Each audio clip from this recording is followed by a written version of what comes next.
Creating content is really helpful for your business and also a lot of fun, but it can be hard sometimes to figure out what you need to post when. In this video, we're going to be talking about how to create a content calendar, how to prioritize your content, what you should be posting at what time, and we're also going to get into specifics of like posting on TPT, posting on socials, posting on YouTube, posting on blog, and like when those things should happen. If we haven't met, hi, I'm Becca. I'm an elementary music teacher, and I help teachers like you create a thriving business so that you can have freedom in your life. And part of that is with Teachers Pay Teachers products, and then also including lots of content and social and other things, and just having a well-rounded business. So if that's something that you're interested in, make sure you hit the subscribe button down below, and let's get started. Okay, so when it comes to figuring out what to post, I'm really talking mostly about like content, so like blog posts, YouTube videos, even like social media posts, and also products. We'll talk about all those things at the end. But the first thing you want is a content calendar. A content calendar is just a fancy schmancy name for what you gonna post when. So you can do this if you're, you know, fancy and digital. You can do this on Google, you can do it on Trello. I am not fancy and digital, so your girl likes pen and paper, and I like to do it on an actual calendar where I put sticky notes and move things around because they're easy to move around when they're on sticky notes. So that's how I like to make my content calendars. When you are making your content calendar, it's again, you're just figuring out what you go and post when. So the first step would be to come up with your ideas, of course. Then you're gonna wanna schedule out. Now, the best thing to do is to schedule out at least 3 months at a time. I used to do only 1 month, but I find that the longer term that you can think, the more that your content flows together and works better.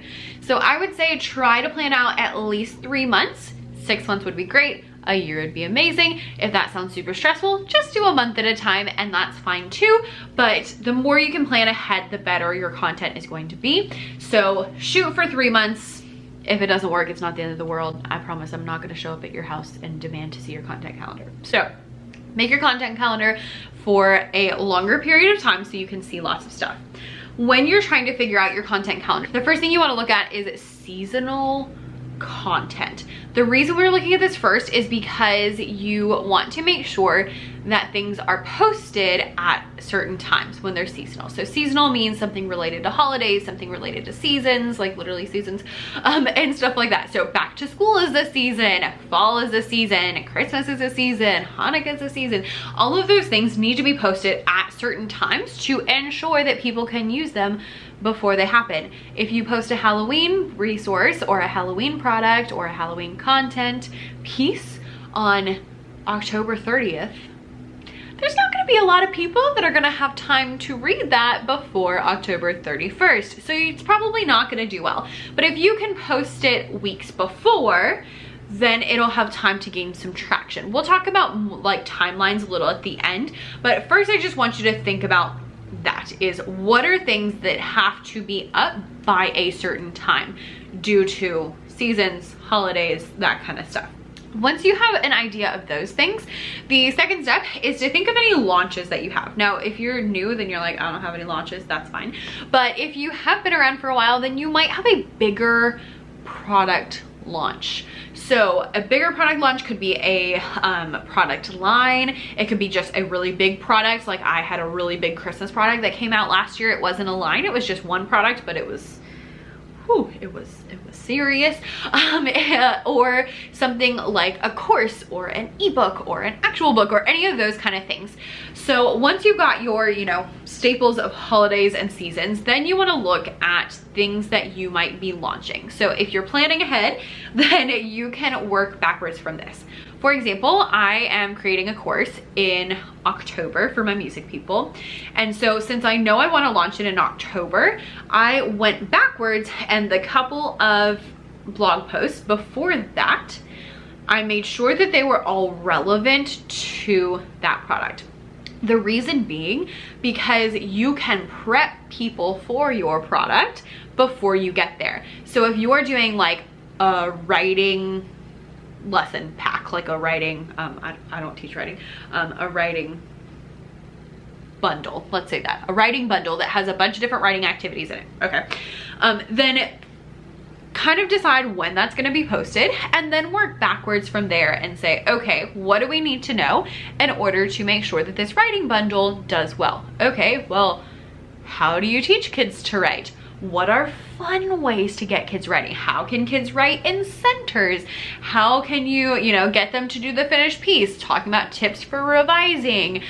Those are all things that could help people get ready for a writing bundle, because if you talk about these things, then they're like, oh, hey, writing is important. Oh, those are some good strategies for writing. Oh, maybe I should incorporate some writing into my content. Maybe I need to revamp my thing. And then when you're like, oh, hey, look, I had this really cool product, then they'll be like, oh my gosh, it's perfect. I've been thinking about writing and how I can do better, and now you have this product, it's solving my problem. Excellent. So if you can work backwards that way, then that's gonna be like your best bet. Now, that does require quite a bit of planning and forethought, and you may not be there, and that's okay too. But if you are already planning on a bigger launch, a bigger product, then having content ahead of time that preps people for that launch is going to be a game changer, because you're starting the conversation early, and then people are prepped and ready once you're able to actually launch your product. If you don't plan ahead that much, then you're normal, but you can actually do that almost on the backward end. So if you already posted your writing thing, then you can have not a launch, but maybe we'll call it a campaign, where you're like, okay, for the next month we're going to talk about writing, and then I'm going to share the writing bundle. So you're still doing the same process, it's just that you already have the product ready, and you still can talk about fun ideas for writing, how to help struggling writers, how to help kids edit and proofread. Oh, hey, I have this cool product and it's available and you can buy it. So even if you already have something ready, even if it's an old product, like that's cool, you can do campaigns like that where you really set people up for a new product. So that's kind of two different ways that you can handle that: a launch if it's new, or a campaign if it's not new. And either way you do that is going to really help people to be ready to purchase your new product when you let them know about it. So first off, look at things that have to be done by certain times. Secondly, think about longer term launches and campaigns and work backwards from there to ensure that you have plenty of content talking about whatever it is that you are talking about, so that people are ready to buy when you're ready to sell. Right, next up is that you're going to plug and play anything that just doesn't have a good particular time.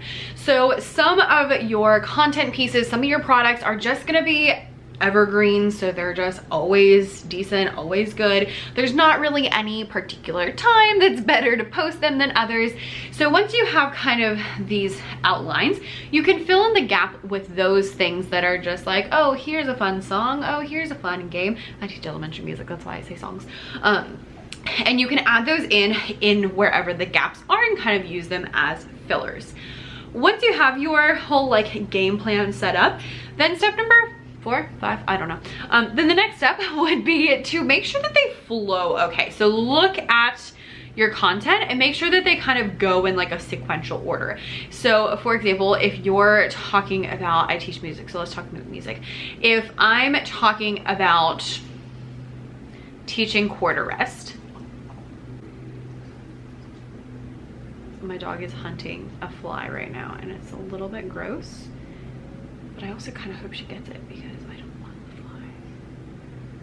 Wait, get it. Oh, I think she ate. No, she didn't eat it. Okay, she didn't eat it, but I think it might be dead now.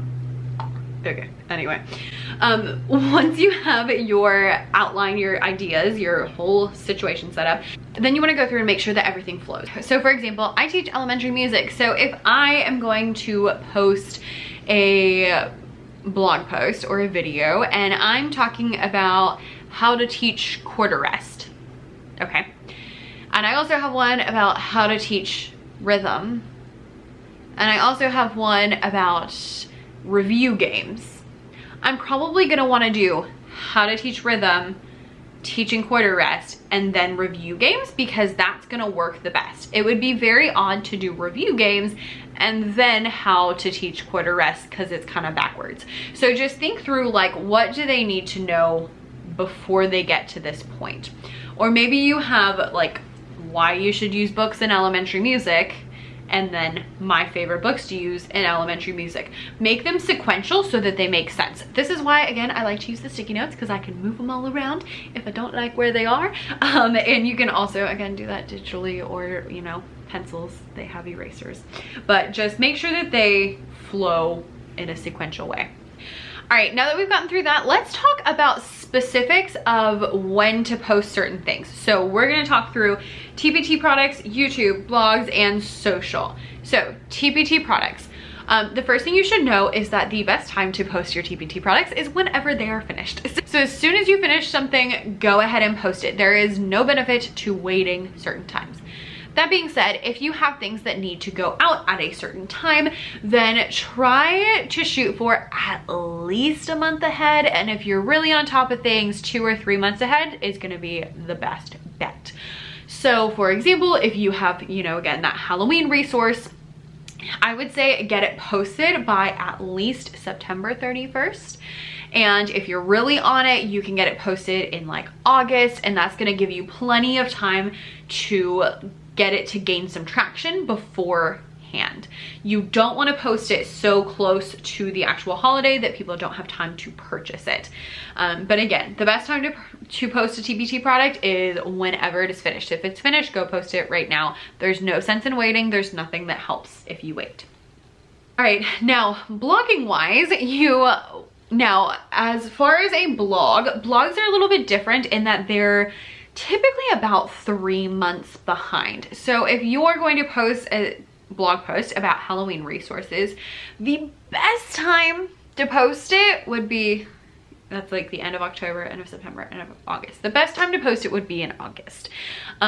So having that like 3-ish months to make sure that your post is gaining some traction and make sure it's ready for anybody who needs to read it is really gonna be the best, because it takes a while for Google to like figure out what your post is about and who it's for and who's gonna read it and all of that kind of stuff. If you are not that planned ahead, that's okay. So what I actually do for my blog posts, because if you go watch my blog, you're gonna be like, Becca, you totally don't do that. No, I don't. I send my blog posts to my email list as they're written. So I'm like, hey, look, there's a new blog post, go read it. And because of that, I send mine a little bit more in the moment. So typically about a month-ish ahead, and I know it's not gonna rank this year, but my goal is that it will rank next year on Google for SEO and all of that kind of stuff. So I do mine in the moment for people who are following me, and then my idea being that they in the next year it'll be prepared and ready for anybody else who's not following me. Is that the best thing to do? Probably not. Is it what works for me? Yes. All right, now YouTube is a funny thing because it's not super in the moment, but it's a lot closer. So with YouTube, if you're posting a YouTube video, I would still shoot for 3 to 4 weeks ahead. So if you are trying to do that Halloween resource, I would do that video probably at the very beginning of October or the end of September to make sure it has plenty of time to do its thing. You could even go to about 6 weeks ahead if you want to. But on YouTube, if you're too far ahead, then people won't watch it as much, especially your actual subscribers. So it kind of depends on if this is more of something people are searching for, or if it's more of you want people who are subscribed to you to watch them. This gets very complicated, but shoot for like 3 to 4 weeks ahead, and that's probably a good enough amount because it's close enough that people who are subscribed to you will watch it, far enough away that people will be able to search for it and look for it and do all that good stuff.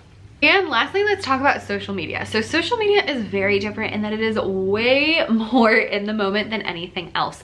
Most social media posts don't even last 24 hours, which is so frustrating. But what that means is that you want to be a lot more in the moment, depending on what it is. So if you are posting something where someone has to purchase something, especially if it's something like if you're, you know, showing outfits or showing like gadgets for school, you need to put it in time for them to order it and buy it. If it's instant, like it's a TPT product, you still need to have enough time for them to purchase it and use it. So with social media, you can post like, you know, day of, or you can post, I would say, starting about 2 weeks ahead. But you don't want to post on social 3 months ahead. 1 month is probably okay, but I wouldn't go longer than a month, because longer than a month is just going to be really, really weird. I'm thinking of last year, I saw people sharing Halloween costumes for teachers in like August, and I was like, no, we're not doing that. Nope, we're not anywhere close. And it was just strange to see that on my social feed. Now, if it was October 1st and they were posting that, I'd be here for it. So I would say probably 2 weeks ahead is going to be great. 4 weeks if it's going to be something bigger, or especially bigger holidays and stuff like that. I hope that makes sense. But just think, social is like really in the moment. YouTube is a little bit off. Blogging is like way off. And TPT, posted when you got it. I hope that that makes sense. Now that I feel like that was really complicated. So let me know in the comments if that made sense, or if you need more things. Now, like they say, every rule is made to be broken, which teachers really don't like to hear.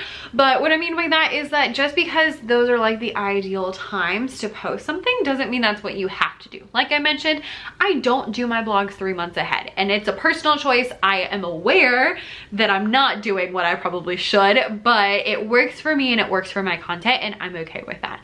So realize that, you know, you got to be okay with it if you're going to go against whatever is best. That being said, thanks so much for watching. I would love to hear any other questions that you have about content calendars, making content, posting things, all of the things, because it involves planning, and you know your girl loves planning. So thanks for watching, and I'll see you next time. Bye.